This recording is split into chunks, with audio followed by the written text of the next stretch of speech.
There goes a logging truck. Here in Louisiana, with as much forest area as they have, they do what they call quarter cuts, where instead of going and clear cutting everything out and completely leveling the place to the ground, they take and they cut a quarter of the growth, because within 5 years, 2 years, next year, another quarter will be left. There'll be enough growth to make it all happen.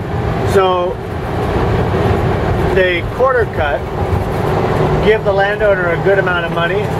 We are now in Louisiana, finally across the border.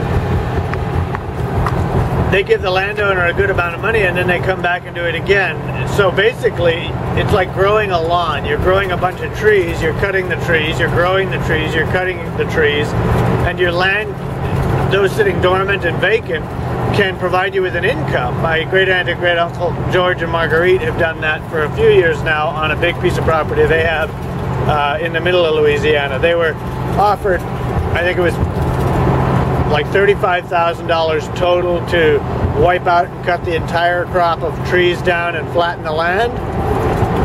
And then another clear cutting company came through and said, well, we'll quarter cut and we'll give you, like, I think it was $5,000 for a quarter of the trees, and then next year we'll come and we'll do it again, and the year after, and the year after, and the year after.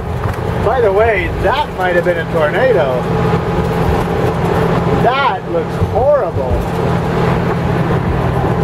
I don't know what that was, but there was about 100 broken trees back there, just broken off at the top. That could have been a tornado. That's pretty scary. But the company has done so now for several years for my great aunt and great uncle, and they've ended up making more than the money that would have been given to them had they cut the entire thing down, stopping the entire forest from growing. And the company not only quarter cuts, they go back and plant new plants so that they'll grow within 5 years and they can do it again. It's kind of cool. There's a lot of water in Louisiana. Great Aunt Ruby, the lady that I'm going to visit today, she told me that it was raining 5 inches 2 days ago. 5 inches it rained, and then I think the day before it rained 4 or 5 inches. It rains a lot here, hence the big forest and growth.